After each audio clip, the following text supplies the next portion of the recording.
and all of that. I feel they should cut them a slack. But again, these are Nigerians we are talking about. If you don't gauge them well, they might take over whatever you are trying to groom. Like, no, that's who, excuse me to say, the Nigerians are.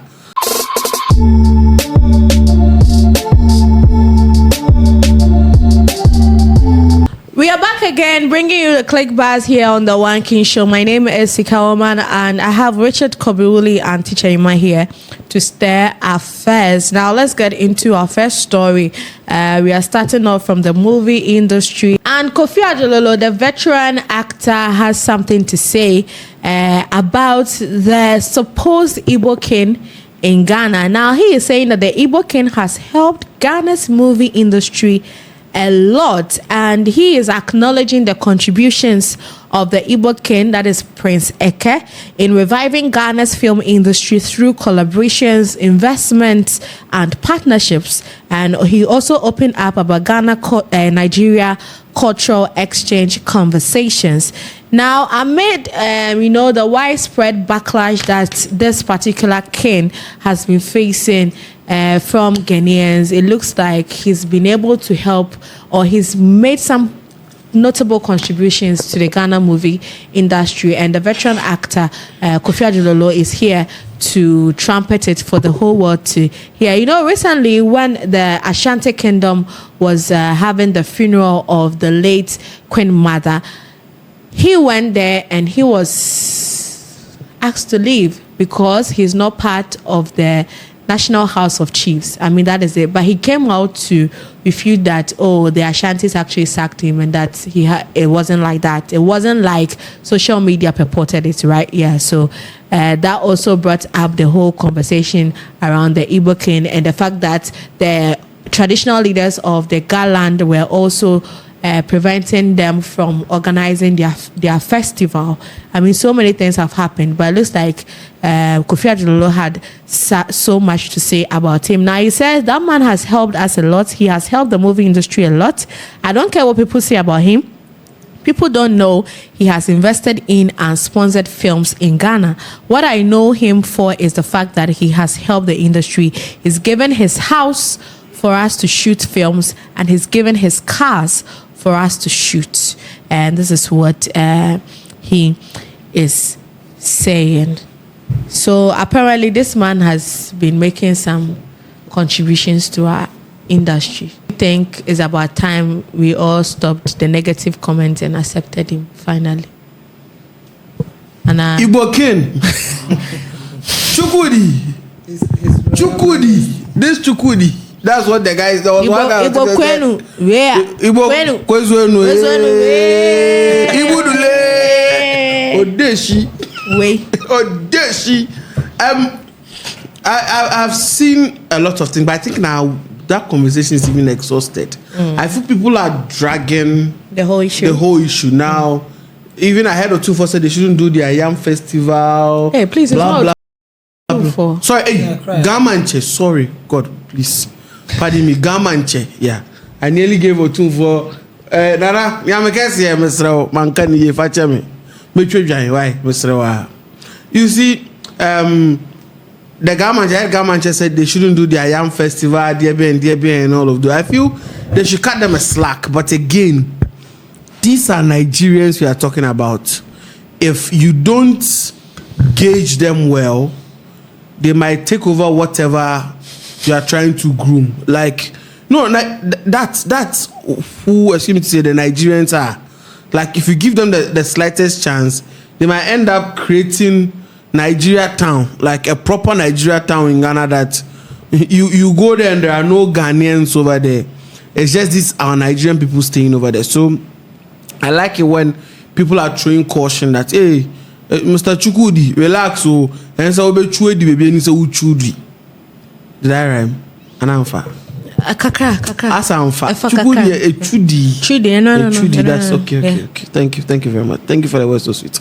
But generally, we should understand that we shouldn't exhaust this conversation. They've been given a chance to do whatever it takes. He has contributed to our economy, be it the creative art space or even generally. I don't know the industry he finds himself in, but so far as he's a Ghanaian, he's contributing to paying our taxes because he buys stuff, so he pays taxes. He drives cars. Probably he's paying for his car tax and all those things. So generally, he's over here. But all we need to do is to guide them on things not to do, because the moment you fail to guide him, he might do something that in his mind he thinks is right. But again, it's affecting us as a country. And we've seen this in so many countries. Even in Africa here, South Africa, Afrikaners. You know those people, right? Afrikaans. They came from somewhere and said now they own the land. So I don't want to say it, but it might happen that one day he'll wake up and say he owns the entire of Ghana. From how things are moving. No Ghana, Accra, Massa. No, it's Accra, all the other regions, because No, this is Igbo. Charlie. This is not just Accra. He's an Igbo king, so he might decide to say, oh, there are Igbos in Takrady, there are Igbos in Kumasi. So everywhere he's buying lands, and at the end of the day, the whole country is populated with Nigerian Igbos. So now Ghana becomes an Igbo state in Nigeria. It can happen that way, like I'm saying. So generally, let's guide him. And the bloggers, and I think now people are trying to make clickbait out of it, where Igbo King, Igbo is okay. Mr. Chukudi, he went, he couldn't greet Otunfo.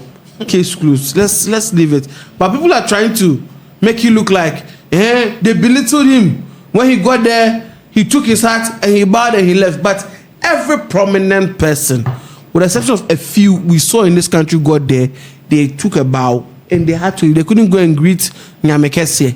Couldn't. Everybody went to take a bow.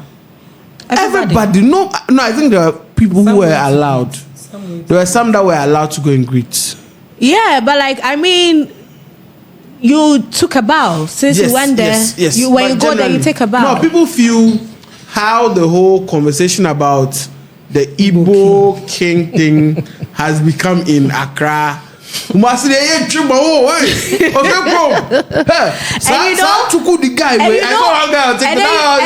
know, you saying this reminds me, you know, this whole thing about Obake and Akwaba thing. Yes. So now the Ashantis on social media, they are also trying to ignite and be like, when I'm someone pay Akwaba, or you think I hire Accra, but to me, and you know the funny part. Someone said, one of the someone said, Sam you wanna to me back and what you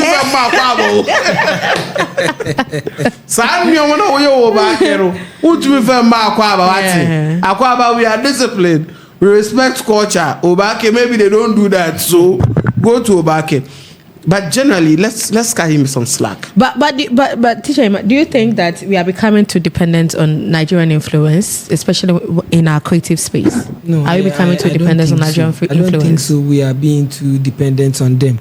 Which department of our industry does Nigerians play that huge part in it, except for maybe the props, as the man rightly said, that probably he has helped in giving out his houses and his cars for people to use it to shoot videos, and one or two people bringing in their resources to help. As a matter of fact, people do not know that it wasn't only him that didn't get a chance to greet Otu. Yeah. There were several chiefs in quotes who also didn't get the chance. That's why I mentioned that you are not part of the National House of Chiefs. Yes, because they haven't been gazetted. Exactly. If that man has been able to go through the process of getting him gazetted as an expatriate chief, he would have gotten that chance to greet Otunfo. Yeah. And to me, I think there is a slight political twist to whatever that is happening. Really? And people haven't noticed. I watched one of his interviews and he was chronicling all the places that he has been. So he was surprised that during some time back, he was able to have access to certain places. He could, he even said he has gone to the Mensha before to greet Otunfo himself. So he was surprised that lots of people have gone to greet Otunfo. But that time he wasn't allowed to greet him. He had been to several government offices that he was allowed, but this time he's not being given that access to all of those places, and it's a worry for him. I think we should look into that. Probably he's the leader of the Igbo community in Ghana. Maybe we should, as Woli said, we should give him that education as to the threshold that he can hold his chieftaincy title, so that he wouldn't transcend or he wouldn't exceed his barrier to other areas. Apart from that, we should let the man be, as Woli said, because Nigerians there, if we don't guide them, they can't do anything. Take over in terms of chieftaincy, the entire place. They can't do anything. No, listen. Chieftaincy is an institution that cannot be taken over by a foreigner. Listen. But there are white people who have been sworn in as Nkoswohini. There are white people who are chiefs in the country. Listen to me. I'm just saying, if he's not guided well, how you in your head you have a positive mindset. That's not how maybe Chukwudi might have it. Oh, and I'm saying that. See, when you go to La Paz, he can't. When you go to La Paz, we had Ghanaian women who were doing businesses over there. Now at the moment, there are no Ghanaians doing that business over there. Nigerians on Kwa. No, because that one is business because they able to they teach me what I'm saying. Maybe you don't understand. There's a popular business in La Paz. That business was a business that going with the days our Ghanaian people were doing. The oldest profession in the world. But now it's being taken over by the Nigerians. When you get it, they'll say you. Okay now, you want probably the Ghanaians have now had a change. The Ghanaians have had a change of mind. They are no longer interested in that job again. So probably there might be a time where Ghanaians are so frustrated with their government and they are Nigerians that Nigerians want the Igbo to take it. No. It's an example I'm giving. It's an example I'm giving you that these dynamics can play. Okay. In your head, you have a positive mind for them.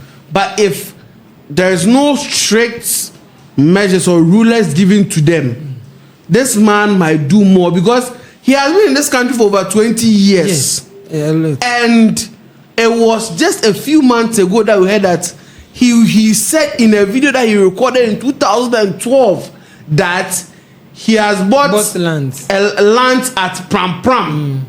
That he wants to build Igbo town, was the Igbo village. Over there. See, teacher, man, don't make it look like ABI is no. I'm just making you see the realities.